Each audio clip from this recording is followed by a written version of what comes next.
जय हिंद जय भारत दोस्तों। मैं आज Gupta and Gupta soil mechanics foundation engineering के क्वेश्चन नंबर 131 से लेके 140 तक डिस्कस करने वाला हूं। तो चलिए हम लोग स्टार्ट करते हैं।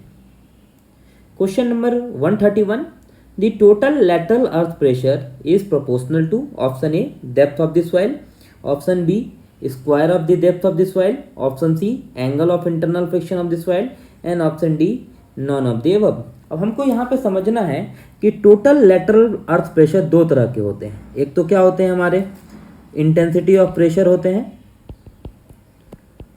और दूसरा हमारा होता है टोटल प्रेशर। तो आपको ये जब भी टोटल लैटरल अर्थ प्रेशर बोला जाएगा तो आपको समझना जाना चाहिए कि टोटल दो तरह के earth pressure lateral earth pressure होते हैं। एक होते हैं इंटेंसिटी ऑफ प्रेशर, दूसरा होते हैं टोटल प्रेशर।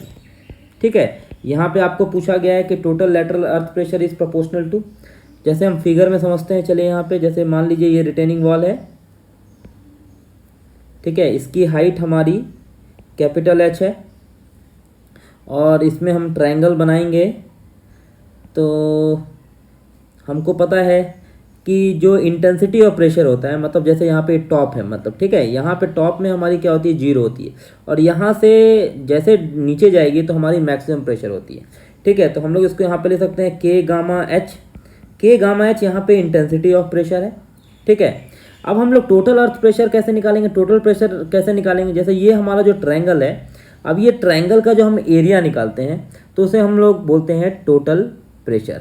तो हमको पता है कि इस ट्रायंगल का हमको निकालना है, तो ट्रायंगल का तो हमको फॉर्मूला पता ही है, 1/2 K a into gamma into H square, हम लोग लिख सकते हैं ऐसा। तो यहाँ पे अब देखिए, यहाँ पे total lateral earth pressure is proportional to, किसके प्रोपोर्शनल है, तो ये एच स्क्वायर के प्रोपोर्शनल है, गामा के प्रोपोर्शनल है, के के प्रोपोर्शनल है। तो यहाँ पे चलिए हम लोग ऑप्शन चेक करते हैं। ए हमारा डेप्थ ऑफ द सॉइल है, बिल्कुल गलत है। फिर option B square the depth of the soil, अब देखिए यहाँ पे क्या है, एच स्क्वायर है, मतलब हम लोग बोल सकते हैं square the depth of the soil, that's why B is the right answer. अब देखिए सी, देखिए एंगल इंटरनल फ्रिक्शन तो यहाँ पे है नहीं, ऑप्शन डी हमारा नॉन ऑफ द अबव है। तो इस ढंग से आपको सॉल्व करना है। Question number 132, cohesive soil are option A good for backfill because of low lateral pressure, option B good for backfill because of high shear strength, option C poor for the backfill because of large lateral pressure and option D none of the above. ठीक है, तो हम लोगों ने एक question पढ़ा था कि कोहेसिव सॉइल में हमारा एक्टिव अर्थ प्रेशर क्या होता है, डिक्रीज होता है। देखिए यहाँ पे एक्टिव अर्थ प्रेशर हमारा रिड्यूस होता है, कितने फैक्टर से, तो 2c√k के फैक्टर से रिड्यूस होता है। और पैसिव अर्थ प्रेशर हमारा यहाँ पे क्या होता है, इंक्रीज होता है, कितना, तो 2c√kp फैक्टर से। ठीक है, तो इसमें हम लोग देख सकते हैं पैसिव अर्थ प्रेशर हमारा बढ़ रहा है तो हमारी लेटरल अर्थ प्रेशर भी क्या हो जाएगी, बढ़ेगी। अगर लेटरल अर्थ प्रेशर बढ़ेगी तो हमारा क्या हो जाएगा, it is poor for the backfill. तो हमको चेक करना है, ऑप्शन ए चेक करते हैं हम लोग, good for backfill because of low lateral pressure, ये बिल्कुल गलत है। Option B good for the backfill because of high shear strength, ये भी बिल्कुल गलत है। फिर option C poor for the backfill because of large lateral pressure, हमने अभी देखा कि लेटरल प्रेशर बढ़ेगा तो हमारा क्या हो जाएगा, पुअर बैकफिल होगा, that's why C is the right answer. देखिए कभी कभी क्वेश्चन आपको पूछा भी जाता है कि एक्टिव अर्थ प्रेशर कितना घटता है, तो 2c√k टाइम्स घटता है। पैसिव अर्थ प्रेशर कितना बढ़ता है, तो 2c√kp टाइम्स बढ़ता है। यहाँ पे k क्या है, kp क्या है, k हमारा coefficient of active earth pressure है, kp क्या है, हमारा coefficient of passive earth pressure है। Question number 133, which of the following earth pressure theory is directly applicable to bulkhead. ठीक है, option A Rankine theory, option B Coulomb theory, option C both and option D none of the above. अब यहाँ पे आपको पूछा गया है bulk head निकालने के लिए कौन सा अर्थ प्रेशर थ्योरी है। तो आपको याद रखिएगा बल्क हेड के लिए हमारा दो तरह के थ्योरी हैं, that is fix free earth support method and दूसरा होता है फिक्स्ड अर्थ सपोर्ट मेथड। ये दोनों थ्योरी है, अर्थ प्रेशर थ्योरी है, जिससे हम लोग बल्क हेड का हम लोग निकाल सकते हैं। तो यहाँ पे आपको बल्क हेड के हिसाब से पूछा गया है, तो ऑप्शन में देखिए फ्री और फिक्स ढूंढना है, तो ऑप्शन ए रैंकाइन बिल्कुल गलत है यहाँ, ऑप्शन बी कूलम्ब बिल्कुल गलत है, ऑप्शन सी बोथ बिल्कुल गलत है, option D none of the above. तो यहाँ पे आंसर हमारी हो जाएगी डी। ठीक है, क्योंकि हमको पता है बल्क हेड निकालने के लिए हमारी दो तरह की थ्योरी है, फ्री अर्थ सपोर्ट मेथड और दूसरा है फिक्स्ड अर्थ सपोर्ट मेथड। अगर क्वेश्चन आपको पूछा गया होता सिर्फ विच of the following is earth pressure theory for retaining wall, तो रिटेनिंग वॉल के लिए हमारा दो तरह के थ्योरी होते हैं, एक तो होता है रैंकाइन थ्योरी और दूसरा हमारा होता है कूलम्ब थ्योरी। अब इन दोनों थ्योरी हमारे जो होती है वो सेम रिजल्ट देती है, तो आपको ये भी याद रखना है कि Rankine theory and coulomb theory जो हम लोग रिटेनिंग वॉल में यूज़ करते हैं वो दोनों क्या देता है, हमारा सेम रिजल्ट देते हैं। तो इस क्वेश्चन में आपको जब पूछा जाएगा अर्थ pressure theory by using retaining wall, तो आपको बताना है रैंकाइन एंड कूलम्ब थ्योरी। ठीक है। Question number 134, Taylor stability number is equal to option A C divided by F C into H, option B C divided by F C into H into gamma, option C C by H into gamma and option D C by gamma S C. अब यहाँ पे आपको Taylor stability number के बारे में पूछा गया है। ठीक है। अब टेलर स्टेबिलिटी नंबर को ही हम लोग बोलते हैं थ्योरेटिकल नंबर, ये भी आपको याद रखना है कि टेलर स्टेबिलिटी नंबर को ही हम लोग बोलते हैं थ्योरेटिकल नंबर भी बोलते हैं। ठीक है। इससे हम लोग क्या निकालते हैं, स्लोप स्टेबिलिटी निकालते हैं। स्लोप स्टेबिलिटी किस सॉइल की निकालेंगे, तो स्लोप स्टेबिलिटी हम लोग कोहेजन सॉइल के लिए निकालते हैं। तो आपको ये भी याद रखना है, कभी कभी आपको पूछा जाएगा to calculate slope stability of cohesion soil, तो आपको समझ जाना है किसकी बात कर रहा है, तो टेलर स्टेबिलिटी नंबर की बात कर रहा है। टेलर स्टेबिलिटी नंबर नहीं लिखा रहेगा तो आपको क्या लिखा रहेगा, थ्योरेटिकल नंबर भी लिखा रहेगा। तो इसका हम लोग एक्सप्रेशन देखते हैं। तो इसका एक्सप्रेशन हमारा दो तरह का एक्सप्रेशन होता है, एक तो हमारा सिंपल एक्सप्रेशन होता है C by gamma into H C. अब यहाँ पे सी मतलब क्या है, कोहेजन, एंड गामा मतलब क्या है यहाँ पे, unit weight, and S C मतलब यहाँ पे क्या है, क्रिटिकल हाइट है। ठीक है। एक तो ये रिलेशन हमारा हो जाता है। दूसरा रिलेशन क्या होता है, in terms of factor of safety होता है। तो in terms of factor of safety में हम लोग क्या लिखते हैं, C divided by factor of safety into gamma into H. अब यहाँ पे देखिए, यहाँ पे जब भी फैक्टर ऑफ सेफ्टी के साथ हमारा यहाँ पे एक्चुअल हाइट होता है, दैट इज कैपिटल एच, इसको हम लोग बोलते हैं एक्चुअल हाइट। और विथ रेस्पेक्ट टू अगर फैक्टर ऑफ सेफ्टी नहीं देगा तो आपको देखना है यहाँ पे क्या होगा, क्रिटिकल हाइट होगा। तो ये दो हमारा फॉर्मूला है टेलर स्टेबिलिटी नंबर का, तो आपको दोनों ध्यान में रखना है कि कौन सा एक्सप्रेशन सही है कौन सा गलत है। चलिए हम लोग ऑप्शन ए चेक करते हैं, C by F C into H, ये बिल्कुल गलत है क्योंकि गामा मिसिंग है इसमें। Option B C by F C into H into Y. अब देखिए हमारा इस क्वेश्चन में in terms of factor of safety पूछा जाता तो ये भी सही हो सकता था, बी भी सही हो सकता था। अब दूसरा हमारा तीसरा हम दिया हुआ है सी बाय एच गामा, तो ये बिल्कुल गलत है। एंड ऑप्शन डी क्या है, C by gamma into S C. लेकिन इस क्वेश्चन में आपको पूछा नहीं गया है with respect to factor of safety. अगर फैक्टर ऑफ सेफ्टी लिखा आएगा तब हमारा बी आंसर होता, अदरवाइज हमारा D is the correct answer. तो ये आपको ध्यान रखना है, जब भी टेलर स्टेबिलिटी नंबर में क्वेश्चन पूछा जाता है तो ये दो पॉइंट आपको ध्यान रखना है कि यहाँ पे विथ रेस्पेक्ट टू अगर लिख देता फैक्टर ऑफ सेफ्टी तो हमारा B is the right answer हो जाता। अगर लेकिन यहाँ पे हमारा फैक्टर ऑफ सेफ्टी नहीं लिखा हुआ है तो हम लोग लिखेंगे C by gamma into S C. अगर फैक्टर ऑफ सेफ्टी देता है तो हमको एक्चुअल हाइट लेना है, क्रिटिकल हाइट नहीं लेना है, ये भी आपको ध्यान में रखना है। ये बहुत बार पूछा जाता है और ये भी 5 लाख % हमारे कॉम्पिटिटिव एग्जाम में पूछे ही जाते हैं। Question number 135, the base failure the depth factor DF, option A 0, option B 1 and option D 0 to 1 and option D DF is greater than 1। अब देखिए डेप्थ ऑफ फैक्टर सबसे पहले हम लोग समझ जाते हैं। तो डेप्थ फैक्टर हम लोग क्या लिखते हैं कि D plus H divided by H, मतलब यहाँ से यहाँ तक का हमारा डिस्टेंस क्या है, that is known as called D, और यहाँ से यहाँ तक हमारा डिस्टेंस है क्या, that is known as called H। तो हमारा डेप्थ फैक्टर हम लोग मैथमेटिकल रिलेशन से हमने लिख दिया कि D plus H divided by H. अब इनका एक रिलेशन है कि बेस फेल्योर की DF की वैल्यू कितनी होगी, ग्रेटर देन 1 होगी। टो फेल्योर के लिए हमारी वैल्यू कितनी होगी, इक्वल टू 1 होगी। फेस फेल्योर के लिए हमारी कितनी वैल्यू होगी, 0 से 1 के बीच में होगी। फेस फेल्योर को ही हम लोग और बोलते हैं स्लोप फेल्योर। अब यहाँ पे 1 by 1 समझते हैं ये तीनों फेल्योर है क्या। तो सबसे पहले हम लोग बात करते हैं फेस फेल्योर का। ठीक है। तो फेस फेल्योर क्या होता है, this type of failure occurs when slope angle is large, मतलब जहां पे हमारा स्लोप एंगल लार्ज रहेगा, and when the soil at the toe portion is strong, मतलब यहाँ के जो ऊपर हमारा जो सॉइल होगा, टो से जो ऊपर वाले सॉइल रहेंगे तो यहाँ पे हमारी स्ट्रांग सॉइल रहेगी। ठीक है, as compare to base failure. तो ये भी आपको याद रखना है। अब देखिए यहाँ पे जो फेस स्लो फेल्योर बन रहा है उसका हमारा सर्च जो एंगल है वो हमारी क्या हो रही है, मतलब लार्ज है। तो ये भी आपको ध्यान रखना है। दूसरा हमारा क्या होता है, एक होता है हमारा टो फेल्योर। तो टो फेल्योर मतलब क्या, जो फेल्योर सरफेस होता है वो पासेस थ्रू द टो, मतलब ये टो है। अब ये क्या, देखिए फेल्योर सरफेस पासेस कहाँ हो रहा है, टो से पास हो रहा है, तो उसे हम लोग बोलते हैं टो फेल्योर। ठीक है, अब टो फेल्योर में हम लोग बोलेंगे कि टो फेल्योर के जो हमारा अकर्स कहाँ होता है, तो ये अकर होगा जहाँ पे हमारा स्लोप होगा स्टिप एंड होमोजीनियस। यहाँ पे देखिए स्लोप कैसा लग रहा है आपको, स्टिप हो रहा है और होमोजीनियस भी दिख रहा है, that is known as called toe failure.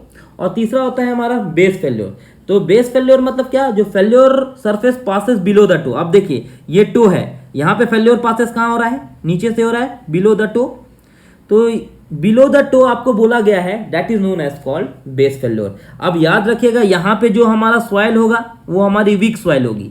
जो हमारा टो के नीचे रहेगा तो वहाँ पे रहेगा वीक सॉइल, एंड टो के जो ऊपर रहेगा यहाँ पे हमारा रहेगा स्ट्रांग सॉइल रहेगा। तो कभी कभी ऐसा भी क्वेश्चन आपको पूछा जाता है कि टो के जो नीचे है तो वहाँ पे कौन सा सॉइल रहेगा, तो वीक सॉइल रहेगा। टो के ऊपर है तो हमारा कौन सा सॉइल रहेगा, स्ट्रांग सॉइल रहेगा। ठीक है, अकॉर्डिंग टू डेप्थ फैक्टर हम लोग डीएफ अगर ग्रेटर देन 1 है तो बेस फेल्योर बोलेंगे, अगर टो फेल्योर है तो डीएफ की वैल्यू हमारी 1 आएगी, फेस फेल्योर है तो हमारी वैल्यू 0 to 1 के बीच में आएगी। तो चलिए यहाँ पे पूछा गया आपको बेस फेल्योर के बारे में। तो बेस फेल्योर में यहाँ पे देखिए क्या लिखा हुआ है, DF is always greater than 1। तो चलिए हम लोग आंसर चेक करते हैं। ऑप्शन ए इज 0 बिल्कुल गलत है, ऑप्शन बी 1 बिल्कुल गलत है, ऑप्शन सी 0 to 1 बिल्कुल गलत है, ऑप्शन डी ग्रेटर देन 1 ये बिल्कुल सही है। That's why D is the correct answer. Question number 136, base failure of a finite slope. Option A occurs when the soil below the level of toe is strong, option B occurs when there is relatively weak zone in upper part of the slope, option C occurs when the soil below the toe is relatively soft and weak, and D is a most common failure occurs in relatively steep slope। अब देखिए यहाँ पे सबसे पहले हम बात करते हैं फिनाइट स्लोप क्या होता है और इनफिनाइट स्लोप क्या होता है। तो फिनाइट स्लोप मतलब क्या, जिसकी स्लोप हमारी फिनाइट होगी, जिसकी स्लोप हमारी लिमिटेड होगी, that is known as called finite slope. जिसकी स्लोप हमारी क्या रहेगी, इनफिनाइट रहेगी, इनफिनाइट एक्सटेंट रहेगी, उसे हम लोग बोलेंगे infinite slope. For example infinite slope का क्या हो जाएगा, माउंटेन, और फिनाइट स्लोप का क्या हो जाएगा, एग्जाम्पल इम्बैकमेंट और अर्थन डैम, ये भी हम लोग बोल सकते हैं it is example of finite slope. ठीक है, यहाँ पे आपको क्वेश्चन पूछा गया है बेस फेल्योर के बारे में। हमने अभी देखा कि there are 3 types of failure, that is slope failure, toe failure and base failure. अब हमने देखा था स्लोप फेल्योर को ही हम लोग बोलते हैं फेस फेल्योर। फेस फेल्योर में हमने देखा था कि हमारा जो स्लोप फेल्योर है, यहाँ पे स्लोप एंगल हमारी क्या है, लार्ज है। ठीक है, ये कहाँ पे अकर हो रहा है, that is above the toe. अब दूसरा है हमारा टो फेल्योर, मतलब जो फेल्योर सरफेस है वो पासेस कहाँ हो रहा है, टो से हो रहा है, तो उसे हम लोग बोलते हैं टो फेल्योर। अगर हमारा फेल्योर सरफेस पासेस कहाँ हो रहा है, below the toe, that is known as called base failure. अब हमने देखा था कि टो के ऊपर हमारा जो यहाँ पे सॉइल है that is known as called strong soil है। ठीक है, इसके नीचे यहाँ पे जो हमारा सॉइल है वहाँ पे हमारी कैसी सॉइल है, वीक सॉइल है और सॉफ्ट सॉइल है। तो चलिए हम लोग ऑप्शन चेक करते हैं क्या दिया गया है। Base failure of finite slope, option A occurs when the soil below the level of toe is strong. अब ये बिल्कुल गलत है, यहाँ के नीचे हमारा क्या है, वीक सॉइल है और सॉफ्ट सॉइल है, तो ये तो हमारा आंसर नहीं होगा। Option B when occurs there is relative weak zone in upper part of the slope, यहाँ पे हमारा स्ट्रांग स्लोप है, तो ये भी आंसर नहीं होगा।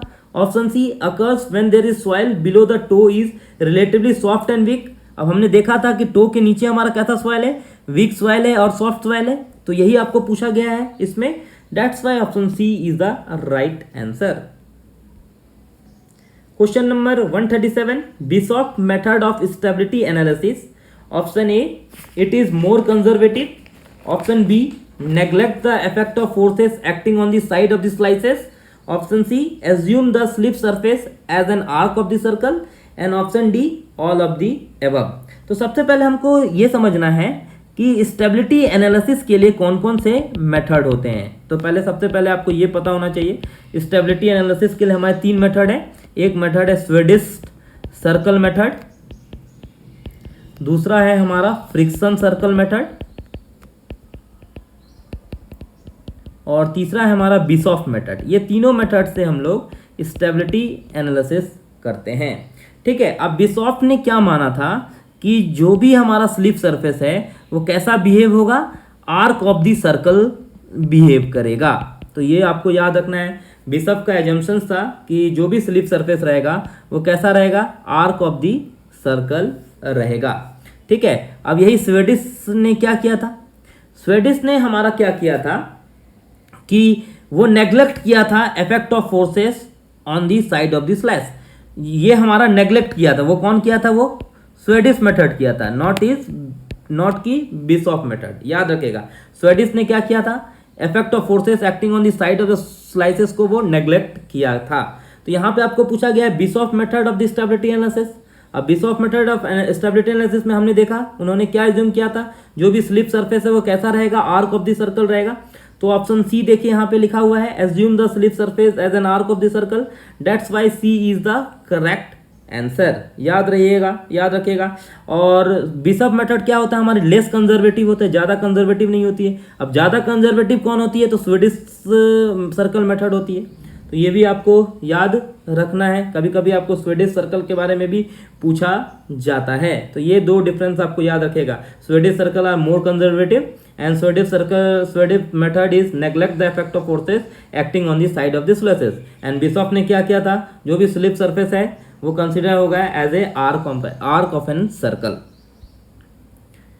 Question number 138, the allowable bearing pressure for a foundation depends upon option A allowable settlement, option B ultimate bearing capacity of the soil, and option C both allowable settlement and ultimate bearing capacity, and option D none of the above।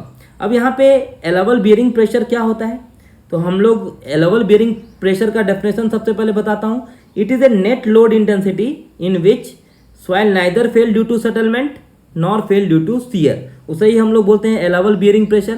अब यहाँ पे allowable bearing pressure किस पे depend होता है, एक तो settlement पे डिपेंड होता है, दूसरा हमारा अल्टीमेट बेयरिंग कैपेसिटी पे होता है। ये दोनों पे डिपेंड होता है। तो ऑप्शन ए देखिए यहाँ पे क्या लिखा हुआ है, allowable सेटलमेंट ओनली, जो बिल्कुल गलत है। Option B ultimate bearing capacity of the soil, ये भी बिल्कुल गलत है। Option C both allowable settlement and ultimate bearing capacity, मतलब ये दोनों पे डिपेंड होता है। That's why C is the right answer. कोई अकेला दिया रहता तो यहाँ पे आंसर नहीं होता। ये किस पे डिपेंड हो रहा है, allowable सेटलमेंट पे भी डिपेंड होता है, अल्टीमेट बेयरिंग कैपेसिटी पे भी डिपेंड होता है। तो आपको ये याद ध्यान रखना है, आंसर में चेक करना है कि क्या दिया गया है। ठीक है। Question number 139, according to Rankine analysis minimum depth of the foundation is equal to. अब देखिए रैंकाइन थ्योरी ने डायरेक्ट एक अपना रिलेशन दिया था कि मिनिमम डेप्थ निकालने के लिए, तो मिनिमम डेप्थ निकालने के लिए उन्होंने फॉर्मूला लिखा था, that is Q by gamma bracket में 1 minus sign five upon 1 plus sign five का स्क्वायर। अब याद रखिएगा यहाँ पे गामा क्या है, हमारा यूनिट वेट है। ठीक है, याद रखना है। और फाइव क्या है, हमारा एंगल ऑफ इंटरनल फ्रिक्शन है। एंड यहाँ पे QU मतलब क्या, that is ultimate bearing capacity. यहाँ पे क्या है, QU है, Q is ultimate bearing capacity. ठीक है। तो यहाँ पे डेप्थ निकालने के लिए हमारा फॉर्मूला हो जाता है QU बाय गामा ब्रैकेट में 1 minus sign five by 1 plus sign five का स्क्वायर। अब चलिए हम लोग ढूंढते हैं आंसर। तो ऑप्शन ए है Q by Y 1 plus sign five by 1 minus sign five का स्क्वायर। ठीक है। ऑप्शन बी दिया हुआ है हमारा Q by Y 1 minus sign five divided by 1 plus sign five. देखिए यहाँ पे जब भी आपको रैंकाइन बोलेगा तो ऊपर में माइनस साइन है, नीचे हमारा प्लस साइन है, तो ये भी आप देख सकते हैं। That's why B is the right answer. जब भी आपको रैंकाइन बोलेगा तो ऊपर में माइनस होता है, नीचे प्लस होता है, और QU बाय वाई लिख देना है। तो ऐसे आपको पता लगाना है जब आपको याद नहीं रहता है तब के लिए ये। Question number 140, according to Terzaghi theory the ultimate bearing capacity at the ground surface for a purely cohesive soil and smooth base of strip footing, option A 2.5C, option B 5.14C, option C 5.7C and option D 6.2C।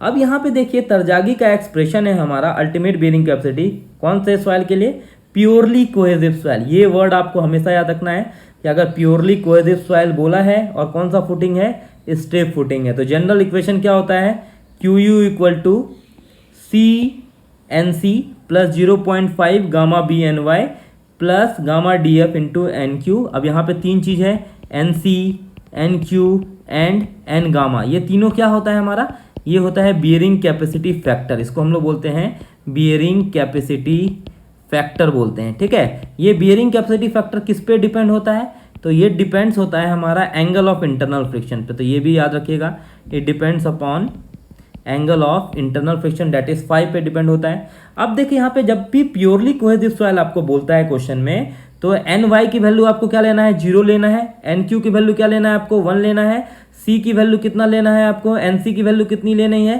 5.7 लेनी है, ठीक है, 5.7 लेनी है, N C की value आपको लेना है 5.7, एन क्यू की वैल्यू लेना है 1, एन वाई की वैल्यू 0 लेना है। तो इस इक्वेशन में पुट कर दीजिए, यहाँ पे पूछा गया है आपको कि Q इक्वल टू क्या हो जाएगा, यहाँ पे NC की वैल्यू पूछा गया है, तो NC की वैल्यू कितनी है, 5.7 है।